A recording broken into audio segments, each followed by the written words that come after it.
우리 다 같이 성경책 열으셔서요. 우리 시편 9편 말씀 보겠습니다. 시편 9편 우리 10절 한 구절 같이 함께 읽겠습니다. 주의 이름을 아는 자들이 주를 신뢰하리니 주여 주께서 주를 찾는 자들을 버리지 아니하셨나이다. 아멘. 기도하시겠습니다. 하나님 아버지, 오늘 주님께서 또 이 자리에 좌정하셨고 주님께서 주실 그 말씀을 저희들 가운데 주시기를 정말 간절히 원합니다. 주님께서 정말 저희 각자에게 역사해 주시고 한 성령님께서 이 말씀으로, 하나의 말씀으로 저희들에게 알려주셔서 저희들이 주님을 섬기고 또 이 세상에서 승리하는데 이 말씀이 역사하고 자유로운 행로를 가져서 영광스럽게 될 수 있도록 도와주옵소서. 주님께 모든 이 시간을 맡깁니다. 예수님의 귀하신 이름으로 기도드립니다. 아멘. 앉으시겠습니다.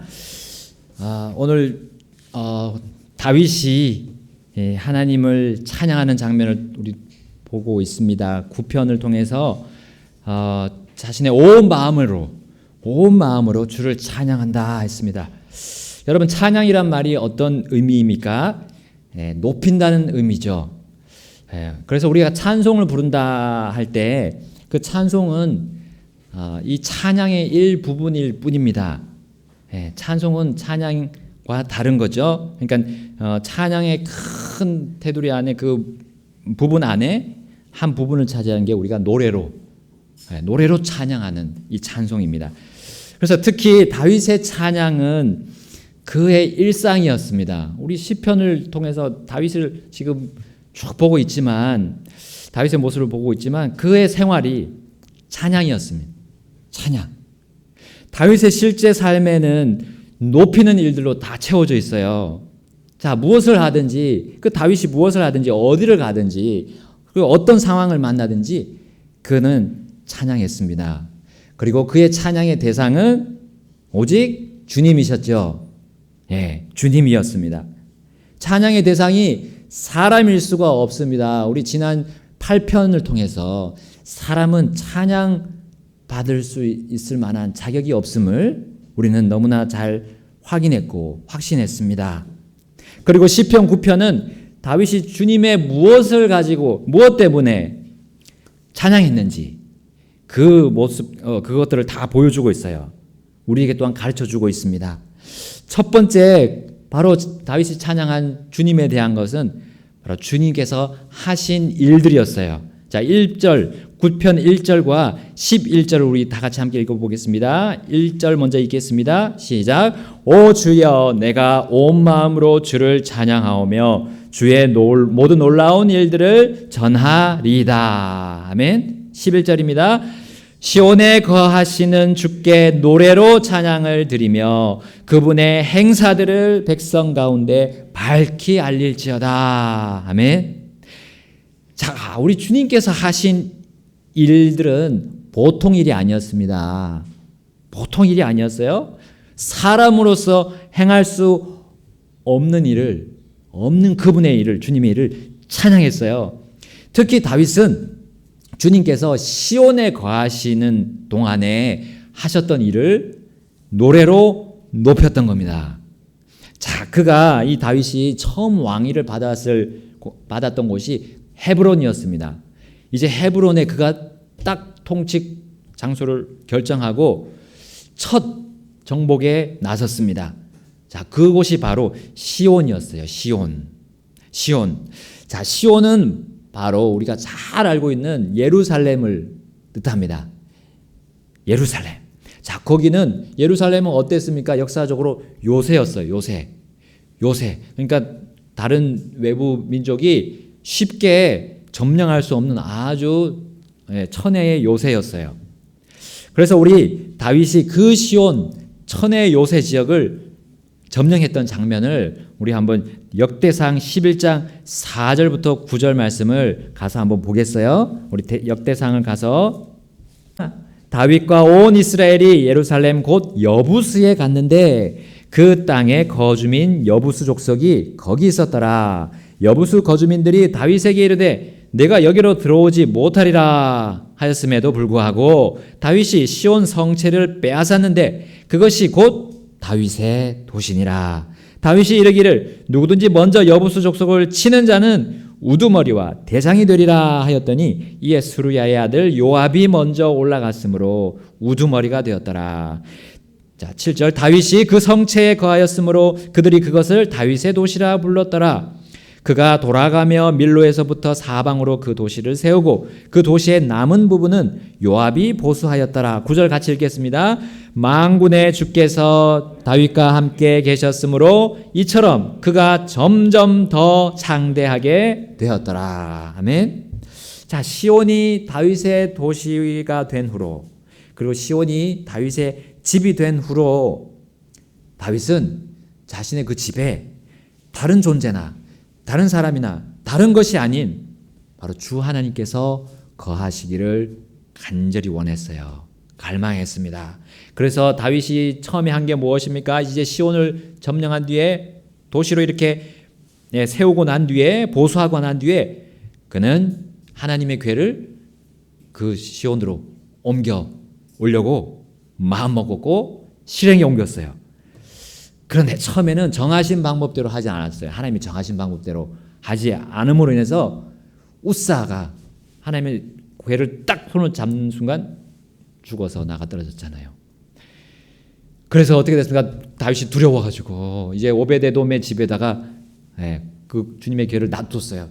뒀는데 몇 달 동안 놔뒀냐면 3달 동안. 근데 오베데돔의 집에 하나님께서 복을 주셨어요. 그 소식을 듣고 하나님께서 이제 진노를 멈추시는구나 하고 이제 자신들이 잘못했던 거, 그 정하신 방법대로 옮기는 거를 이제 알게 되었어요. 자기들이 잘못했던 그것을 다시 바로잡고 이제 하나님의 방법대로 옮겼습니다. 그리고 드디어 무사히 시온으로 하나님의 궤를 가지고 왔습니다. 그 후에 어떤 일이 벌어졌습니까? 다윗의 도시 시온을 중심으로 이제 이스라엘, 유다 그 주위에 있던 모든 민족들을 하나님께서 하나씩 몰아내시는 거예요. 쳐서 이제 다윗을 강성하게 만들어 주셨던 겁니다. 거기에 더해서요, 다윗을 따르고 섬기는 용사들도 막 붙여주시기 시작하는 겁니다. 그래서 다윗은 주님의 이 같은 놀라운 일들을 온 마음으로 찬양했던 것입니다. 얼마나 감사했겠어요? 찬양이 절로 나오지 않겠습니까? 나아가서 자신 혼자만 이 하나님의 일을 간직하고 경험하고 누리지 않았어요. 주님의 이와 같은 행사들을 백성 가운데 알렸어요. 백성들이 알리고 그걸 받은 백성들도 너희들도 알려라 라고 선포하는데 앞장섰습니다. 여러분, 우리 각자 실제 삶에서 우리 주님을 이와 같이 다윗과 같이 첫 자리에 가장 먼저 우리 모시고 있는가 하나님 물어보시고 계세요. 내가 어디를 가든지 언제든지 어떤 상황이 있든지 주님이 나의 삶의 주인과 왕으로서 좌정하고 있는가 우리는 살펴야 하겠습니다. 그런 사람은 이 세상의 것들이 나를 치려고 막 비집고 들어오는 거를 그 장면을 잘 볼 수 있어요. 쉽게 간파할 수 있어요. 그 유혹들과 그 계략들, 사탄의 계략들을 잘 간파할 거예요. 내가 이러면 안 되는데, 내가 지금 이거 보고 있으면 안 되는데, 이렇게 하면서 생각을 하면서 쳐내는 겁니다. 영적인 알람이 삐 하고 울리는 거예요. 주님을 내가 왕으로 내 마음속에 딱 중심에 모시고 있다면, 여러분 지금 우리나라에 그리고 세계적으로 지금 막 떠들썩거리는 우리나라의 드라마가 있어요. 여러분 외국인들도 이제 지금 한류 열풍이 막 이제 벌어져가지고 뉴스들과 온갖 미디어들이 지금 막 앞다퉈 이 드라마를 막 알리고 있는 걸 제가 보았습니다. 그러나 그 속에 있는 악한 모습들에 대해서는 날아가 버리는 아무도 거의 다 얘기를 안 하고 있어요. 근데 어떤 사람이 이제 하나 기사 같은 비슷한 기사를 이제 올린 거예요. 7살짜리가 그 드라마에 대해서 하면서 그 밑에 그걸 만든 감독의 이름을 써서 감사합니다. 애기 글씨로 7살 난 그 애기 글씨 어린이 글씨로 그걸 올린 거예요. 이럴 수 있느냐? 네. 그 나쁜 진짜 악한 장면을 거기다 그리기까지 했어요. 아기가. 자, 여러분 우리가 이 드라마를 보고 그들과 같이 즐기고 기뻐한다면 여러분 우리는 지금 사탄의 장난감으로 사탄이 만든 장난감으로 사탄과 지금 함께 놀고 있는 거예요. 웃으면서 주님께서 우리가 잘 되라고 알려주신 명령들로부터 여러분 벗어나는 일은 아주 쉽습니다. 바로 사람이 만든 세계가 들썩거리는 그런 드라마를 보고 기뻐하는 거예요. 같이 기뻐하는 거예요. 그런 악독한 영화를 만들고 해외에서 상을 탔다. 우리나라 사람이 탔다. 예? 근데 그 감독을 막 지켜 세우는 저는 그런 교인들도 봤어요. 소위 교인. 예수님을 믿는다는 사람이에요. 근데 지켜 세우는 거예요. 그런 악한 영화들을 만드는 사람을. 여러분 그 마음 안에 주님은 계시다면 문 밖에 계시는 거예요. 그 집 안에 계신 게 아니라 집안 가장 좋은 자리에 있는 게 아니라 문 밖에 그냥 예수님을 밀어낸 겁니다. 주님을 모르고 거부하는 자들처럼 쾌락거리와 재미를 찾아다니는 이 어리석음을 하나님이 얼마나 한탄하실까. 여러분 예수님을 구주로 믿고 구원받은 사람이라면 주님을 인생의 주인으로 모신 자라면 여러분 우리는 사람의 이름이 아니라 주님의 이름을 높여야 하지 않습니까?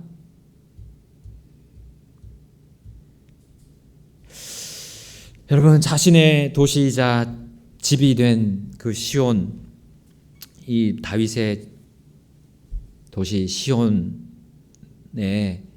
영적인 기초를 이 다윗은 누구를 놓았습니까? 바로 주님을 그 영적인 기초로 놓았습니다. 그리고 다윗의 찬양은 두 번째로 주님의 이름을 찬양했던 거예요. 우리 시편 9편 2절 그리고 10절을 읽겠습니다. 오 지극히 높으신 이여 내가 주를 기뻐하고 즐거워하며 노래로 주의 이름을 찬양하리다. 아멘. 10절입니다. 주의 이름을 아는 자들이 주를 신뢰하리니 주여 주께서 주를 찾는 자들을 버리지 아니하셨나이다. 아멘. 여러분 이름, 주의 이름. 자, 이름에 대해서 지난 시간에 잠깐 살펴보았던 적이 있어요. 이름이 있다는 것은 그 존재가 실제로 존재함을 의미합니다. 어떤 사물, 어떤 동물, 어떤 식물, 어떤 사람의 이름을 붙이는 이유는 그것이 존재하고 또 그것이 활동하며 위치하고 있고 있는 그것을 증명해 주는 거예요. 이름. 하물며 주 하나님의 이름, 창조주의 이름, 이것은 그분이 존재하심을 보여주고요. 그 존재하심을 믿는 자라면 주라는 이름을 들었을 때 감사하고 감격하고 그리고 경외심이 들기에 마련입니다. 그분의 이름을 안다면요. 그리고 계속해서 지금 알아가고 있다면 우리 더욱더 감사가 나와야 되고요. 주님의 이름 때문에 주님을 찬양하게 되어 있습니다. 그분의 이름은 그분께서 직접 알려주신 것이죠. 사람이 지어준 게 아니에요. 사람이 만든 게 아니기 때문에 그분께서 직접 주신 거예요. 주라는 이름.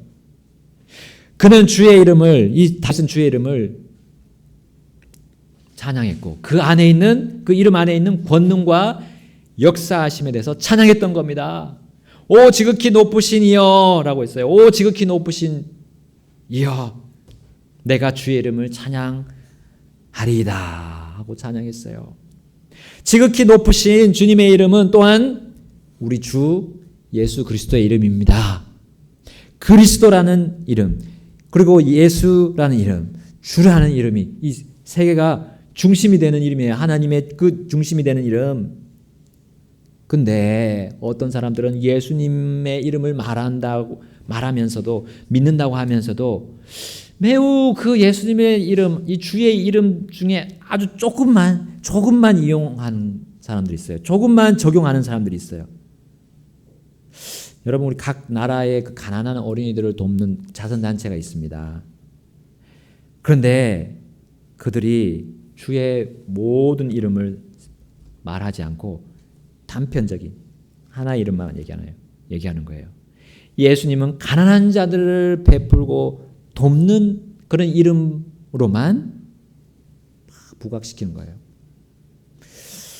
저는 이렇게까지도 얘기할 수 있을 것 같아요. 마치 가룟 유다가 말한 것 같이 베다니 마리아에게 예수님께 향유를 옷값을 깨뜨려서 드렸던 그 베다니 마리아에게 뭐라고 했습니까? 너 그거 낭비한 거야. 다 허비한 거야. 그거 팔아가지고 가난한 사람에 나눠줬으면 얼마나 많이 도와줬겠냐.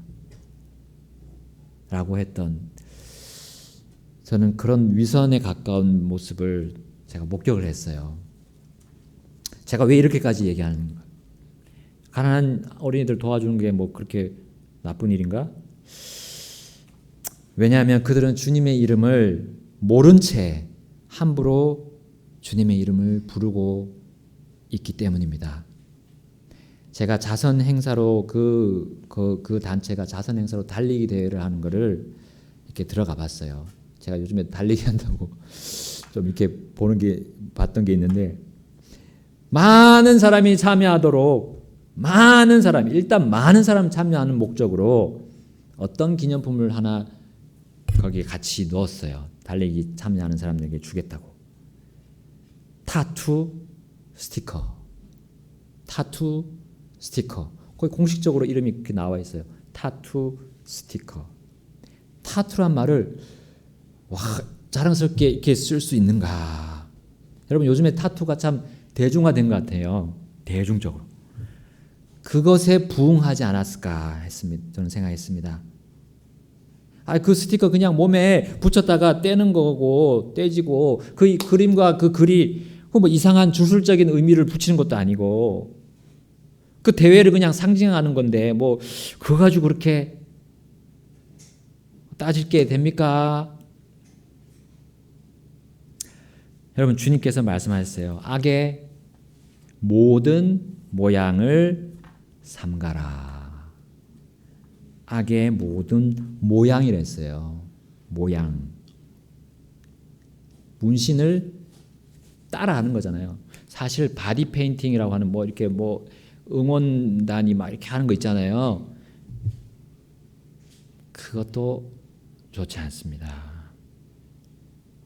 여러분, 그 앞에 말씀 데살로니가전서 5장 22절 악의 모든 모양을 삼가라, 그 앞에 말씀에 모든 것을 시험해보고 선한 것을 굳게 붙들라 했어요. 여러분, 진짜 선한 것이 무엇인지 시험해보지도 않고 무작정 받아들이면 안 된다는 거예요. 성경에서 찾아보세요. 타투, 문신, 이것이 과연 주님께 칭찬받을 만한 일입니까? 우리 방금 본 데살로니가전서 5장 23절에 바로 이렇게 말씀하고 계셔요. 평강의 바로 그 하나님께서 너희를 온전하게 거룩히 구별하시기를 원하노라. 내가 하나님께 기도하여 너희의 온 영과 혼과 몸을 우리 주 예수 그리스도께서 오실 때까지 흠 없이 보존해 주시기를 구하노라. 아멘. 주님은 우리 몸까지도 마지막 날까지 흠 없이 재생시켜 주시고 보존해 주실 분이에요. 그렇다고 우리가 우리의 몸을 일부러 상처를 내가지고 거기다가 메시지를 넣고 그림 새기고 바디 페인팅, 그걸 따라하는 바디 페인팅이나 스티커를 붙이는 것을 주님이 과연 기뻐하실까요? 여러분, 주님의 이름을 높이면서 찬양하는 삶입니까 이게? 그 자선단체는 사람만을 쳐다보고 있어요. 사람만을. 제가 전화해서 알아본 겁니다. 예수님 말하면서 그럴 수 있습니까? 사람들 좀 많이 좀 오게 하게끔 하려고요. 이해는 하지만 사람들 좀 많이 오게. 사람을 보고 있어요. 그러니까 예수님의 이름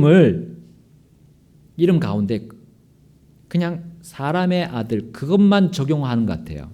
그 사람들은 사람의 아들 인자 그 이름만 적용하는 것 같아요. 구원자 예수님의 이름은 사람의 몸만 구원하는 것이 아니잖아요.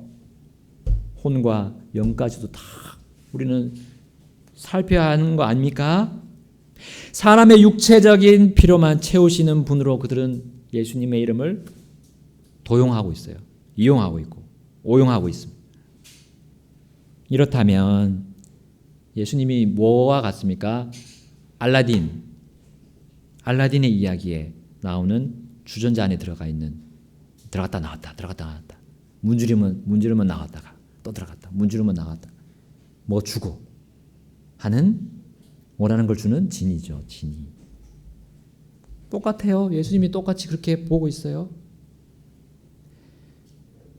주님이 말씀하셨습니다. 마태복음 7장 22절에 그날에 많은 사람들이 내게 이르기를 주여 주여 우리가 주의 이름으로 대언하지 아니하였나이까 주의 이름으로 마귀들을 내쫓지 아니하였나이까 주의 이름으로 많은 놀라운 일을 행하지 아니하였나이까 하리니 그때 주님이 뭐라고 말씀하셨습니까? 23절 그때 내가 그들에게 밝히 말하되 내가 너희를 결코 알지 못하였노라 불법을 행하는 자들아 너희는 내게서 떠나라.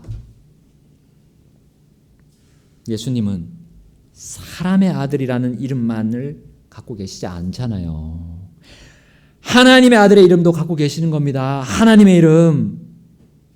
온 창조물 위에 계시는 하나님의 이름. 지극히 높으신 이름. 예? 그럼에도 실제 우리의 삶 깊숙이 역사하시는 이름 아닙니까? 내가 모르는 수많은 사람들, 우리나라뿐만 아니라 전 세계의 나라를 위해서 좌정하시고 다스리시는 그 이름 아닙니까? 그렇습니다. 주님은 가난한 자와 궁핍한 자, 학대받는 자를 도와주시는 분이시기도 합니다. 그러나 다윗의 삶은 어땠습니까? 주님의 풀네임, 주님의 이름 전체를 다 찬양했던 거예요. 가난한 자 먹이는 그 이름만 찬양한 게 아니에요. 그분의 모든 이름들을 높이는 삶을 살았던 겁니다. 주님 앞에서 죄를 정당화하고 사람을 사랑하라는 명령을 우선하는 오류를 범하지 않았습니다. 주님은 자신의 이름을 내걸고 우리가 죄를 범하면서까지 사람을 끌어모아서 돈을 끌어모아서 가난한 자를 도우라고 하셨습니까? 아니었죠. 요즘에 선한 영향력이라는 말이 믿는 자건 믿지 않는 자건 이렇게 입가에 오르내립니다. 유행어가 되었어요. 선한 영향력을 우리가 좀 발휘하자. 사람은 선행으로 구원받을 수 없습니다. 이거를 믿지 않는 사람들이 얘기를 하면 그걸로 뭐 구원받을 수 있는 것처럼 저는 자꾸 그렇게 들려요. 그리고 믿지 않는 자들한테 선한 영향력 얘기해봤자 뭐합니까? 예수님은 없는데. 그리고 죄를 죄라고 하지도 않는데요. 뭔 필요가 있습니까? 선한 영향력이 주님의 이름 위로 올라가면 안 됩니다. 주님의 이름 위로 높인 하나님의 말씀 위로 선한 영향력을 높이면 안 돼요. 그건 주님께서 원하시는 것이 아닙니다. 주님께서 말씀하셨습니다. 잠언 20장 6절에 대부분의 사람들이 저마다 자기의 선함을 외치려니와 누가 신실한 사람을 찾을 수 있으리요 했습니다. 하셨어요. 선함을 외쳐봤자 하나님 앞에, 하나님 이름 앞에, 그리고 하나님의 말씀 앞에 신실한가? 하나님이 나를 보실 때 진짜 제가 선한 일을 맡겨도 될 만한 믿음직한 정말 나와 함께 걷고 내가 그에게 준 명령대로 따르려고 하는가? 하나님 그걸 보시기를 원하세요? 사람들 앞에서 선하게 사는 것, 또 그들 앞에서 선한 영향을 보이는 것이 주 예수 그리스도를 따르는 자의 삶의 우선순위가 아닙니다. 선한 행위를 하도록 새롭게 창조하신 하나님 앞에서 신실한 삶이 우선이에요. 하나님 앞에서 신실한가? 하나님 앞에선 선한가? 주님의 선한 일들을 할 수 있는 신실하고 믿음직한 일꾼으로, 종으로 드러나는 것이 먼저입니다. 먼저예요. 그러기 위해서는 우리가 주님의 이름을 알아야겠죠. 잘 알아야겠습니다. 주님의 이름들을 높이는 삶을 내가 정말 살아야 돼요. 내 삶에서, 실제 삶에서. 사람의 이름이 아니라. 그리고 타협하지 말고 죄를 죄라고 당당하고 정당하게 말할 수 있어야 됩니다. 그것이 주님의 이름을 높이는 삶입니다. 주의 이름을 찬양한 다윗은 주님의 이름을 알고 찬양했습니다. 주님의 이름을 모르고 찬양하지 않았어요.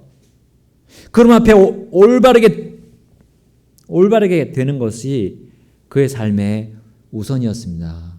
다윗의 삶이 항상 그랬습니다. 주님 앞에 내가 올바른가? 주님 앞에, 사람 앞이 아니라 주님 앞에. 그리고 그것이 다윗의 시가 됐고 노래가 되었던 겁니다. 여기 주님께서 남겨주셨어요. 얼마나 많습니까?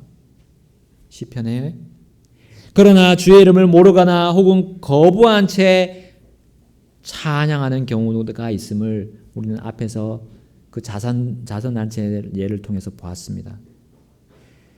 그리고 그런 시와 노래들을 부르는 우리나라의 많은 교회들을 우리는 보고 있어요. 주님을 모른 채 주님의 단편적인 걸 가지고 계속 그거를 수십 년 동안 우리 많은 교회들이 불러오고 있어요. 그런 거를 가지고 그런 아주 얄팍한 하나님에 대한 지식을 가지고 노래하고 있고 찬양하고, 그게 하나님 다 받으신다고 착각하고 있습니다.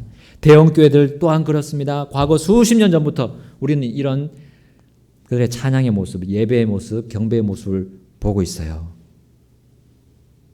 그리고 잘 하다가 그런 교회들이 잘 되는 것처럼 보일 때 따라해서 변질되어 가는 교회들도 지금 우리나라뿐만 아니라 우리 미국을 통해서도 지금 보고 있잖아요. 왜 하나님께서 코로나를 이렇게 길게 끄시는가? 끌도록 허락하시는가? 네. 끌도록 허락하시는가? 저는 여기에서 한 가지 답을 찾았습니다. 경배와 찬양이 교회라고 불리는 단체, 그 교회들이 경배와 찬양을 드리는데 세상과 분리되지 않는 거예요. 세상과 분리되지 않고 섞여가지고, 그리고 전혀 고칠 기미가 없다는 거예요. 그 교회, 그 교단 안에서도 막 그러지 말라고 부르짖고 있는 그 소리도 듣지 않는 거예요. 귀를 꽉 막고 있으니까 하나님이 너의 더 이상 그 거짓 경배 받기 싫다 하시는 거예요. 저는 그렇게 믿습니다. 그렇게 믿습니다. 하나님과 예수님, 성령님의 이름을 그들은 막 부르면서 엉뚱한 일을 하고 있는 거예요. 주님은 그런 경배 더 이상 받지 않겠다. 여러분, 우리 역시도 조심해야 되겠습니다.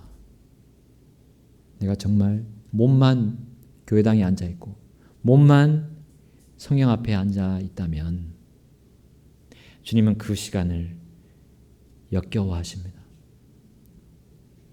마치 쓰레기통에 주님을 앉혀놓고 있는 것과 똑같습니다. 얼마나 냄새가 납니까? 쓰레기통에서.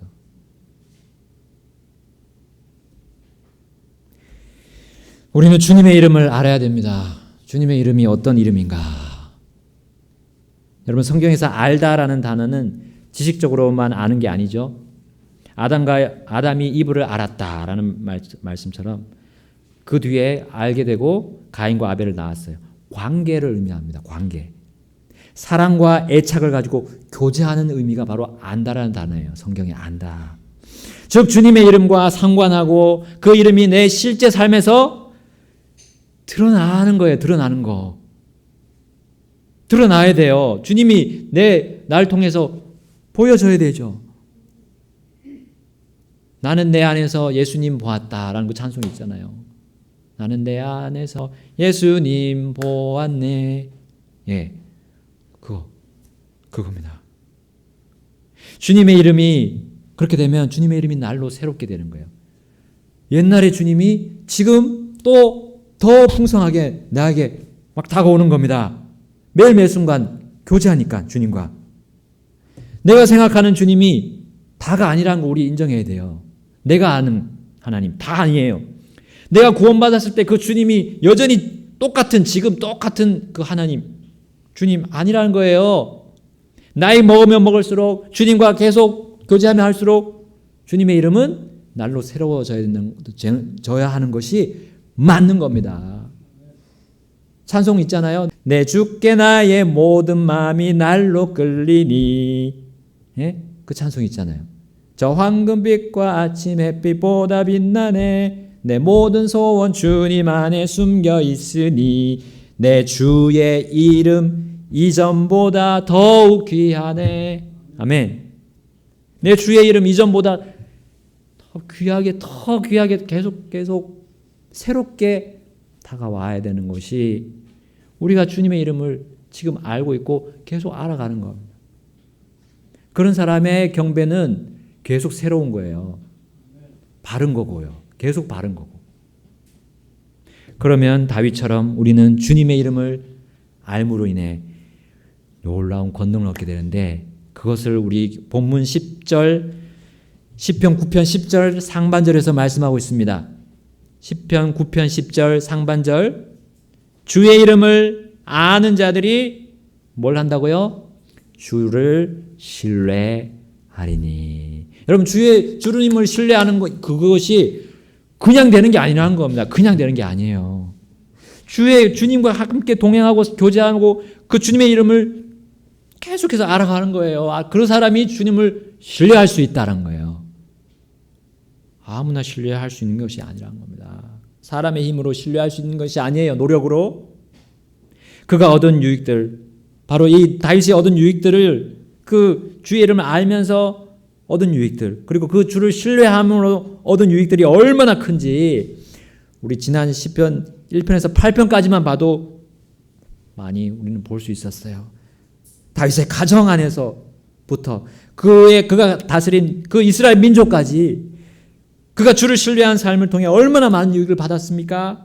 그가 주의 이름을 알고 찬양하면서 그분을 신뢰함으로 이스라엘은 강성해졌고요. 안전함을 유지할 수 있었어요. 그러나 물론 가정에서 비록 공경에 처한 일도 있었지만 그건 당연한 죄의 결과였죠.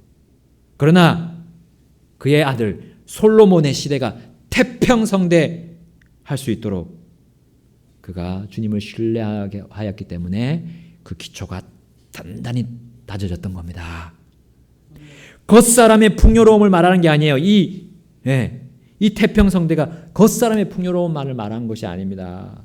속사람, 우리 주님과 교제하는 그 속사람이 얼마나 풍요로워졌는지 그것을 우리 성경을 통해서 하나하나 전부 다 확인할 수 있습니다. 이 땅에서 우리는 주님의 자녀, 백성이라면 우리가 영적으로 빈약했을 때 세상 사람보다 못한 상태가 되는 거예요. 아니 차라리 너가 믿지 않았던 게 더 낫다라고 주님이 말씀하셨잖아요. 믿지 않는 게 더 나은데 왜 믿어가지고 믿은 후에도 왜 나하고 교제 안 하고 너 멋대로 살다가 그렇게 나락으로 떨어지냐 라고 하셨던 거예요. 그 반대로 다윗처럼 주님과 주님의 이름을 알고 주님을 신뢰하는 걸 그 권능을 가졌을 때 그가 얼마나 풍성한 삶을 누렸습니까? 물론 그도 실수한 적이 있었어요. 요압의 간언에도 불구하고 백성의 숫자를 세었잖아요. 백성의 숫자 세다가 하나님이 진노를 내셨어요. 백성 7만 명이 역병으로 죽어나갔습니다. 그가 그때는 바로 사람의 손에 빠져서 사람을 신뢰한 그 결과를 그는 절실히 보았습니다. 그 참혹한 결과를 그는 깨달았어요. 그리고 그는 주님을 더욱 알기를 원했고, 그리고 거기서 얻은 주님을 향한 신뢰가 얼마나 자신의 인생에서 이득이 됐는지, 유익이 됐는지 그는 확인했던 겁니다. 정말 내 주의 이름이 이전보다 더욱 귀함을 그는 오늘 9편에서 찬양하고 있었어요. 다윗이 주님의 이름에 자신의 삶을 투자했던 겁니다. 자신의 삶을 주님의 이름에 완전하게, 온전하게 투자했던 거예요. 그러니까요, 이제 뭘 찾습니까? 본문 10절, 9편 10절 뒷구절에 나옵니다. 주의 이름을 아는 자들이 주를 신뢰하리니 주여 주께서 주를 찾는 자들을 버리지 아니하셨나이다. 여러분, 다른 세상의 쾌락들을 찾지 않게 돼요. 내가 주의 이름을 알고 주님을 신뢰하는 거로 나아가니까 세상에서 즐겁고 재밌는 게 별로 싫어지는 거예요. 마음에 계속 찔림이 오는데요. 그걸 보고 즐기게 되면 주님이 어떤 분인지 알고 안다면 그게 주님이 싫어하는 거를, 미워하는 거를 더 절실히 느끼는 거죠. 오히려 반대로 주님이 어떤 분이신지, 주님을 더 알고자 하는 그 갈망과 갈급함이 더 커지는 겁니다. 그리고 그는 결코 주님으로부터 버림받지 않게 되는 거예요. 여러분, 버림받은 일은 일생에서 끔찍한 일이잖아요. 우리가 누구한테나 버림받을 수가 있습니다. 특히 저기 외국으로 입양된 아이들 보면 부모에게 버림받은 거잖아요. 태어나자마자. 혹은 얼마 자라지도 않고 버림받은 아이들. 그 아이들이 부모를 찾아서 오는 걸 이렇게 봤어요. 외국으로 간, 그런 입양돼서 간 아이들이. 귀소 본능이 아니고 귀부모 본능이라고 해야 되겠죠. 부모님을 찾아서 한국으로 막 와서 찾는 겁니다. 근데 찾아도 안타깝고 찾지 못해도 안타까운 그 일입니다. 그 흘러버린 시간을 어떻게 되돌리겠습니까? 그 앙금들이 씻어질 수 있겠습니까? 그러나 사람은 혹시 그 자식을 잊을지라도, 그 부모가 자식을 잊을지라도 주님은 결코 잊지 않는다고 약속하셨어요. 이사야 49장 15절에 여인이 자기의 젖 먹는 자식을 잊을 수 있겠으며 자기의 태에서 난 아들을 불쌍히 여기지 않을 수 있겠느냐. 참으로 그들은 혹시 잊을지라도 나는 너를 잊지 아니하리라. 아멘. 주님께서 낳으신 주님의 자녀들은 주님께서 잊지 않으신다고 약속하셨어요. 주님의 이름 속에 바로 이것도 같이 들어있는 겁니다. 주님은 결코 나를 버리지 않고 잊지 않으신다. 그런데 세상의 것 자꾸 탐닉하고 세상하고 타협하는 사람들은 이 말씀이 있음에도 잊어버리는 거예요. 그리고 하나님을 오해하고 곡해해서 자기가 원하는 대로 하나님을 사용해버리고 하나님의 이름을 헛되이 취하게 되는 거예요.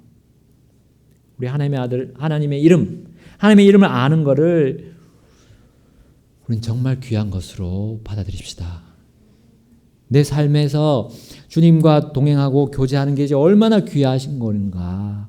그것을 잃으면 나는 반드시 탈이 난다. 반드시 탈이 나게 되어 있다. 내가 주님의 자녀라면요. 주님의 자녀 아니면 탈 안 나겠죠. 자, 우리는 귀소 본능이 아니라 귀부 본능으로 우리 주님 아버지를 향해서 찾아갑시다. 내가 혹시 많이 떨어져 있다면, 오늘 말씀 듣고 많이 떨어져 있다면 다시 주님께로, 아버지께로 탕자가 돌아가야 됩니다. 주님의 이름 속에 그 힘을 주님을 찾아갈 수 있는 힘을 받을 수 있어요. 이름을 알아야 됩니다. 우리 주님의 이름을 아는 그런 삶으로 갑시다. 그래서 주 예수 이름 귀하다. 내 찬송 제목 이것뿐이라는 그 찬송. 우리는 그 찬송 가사처럼 주님의 이름을 가장 귀하게 여깁시다. 다 같이 주님께 나아가겠습니다.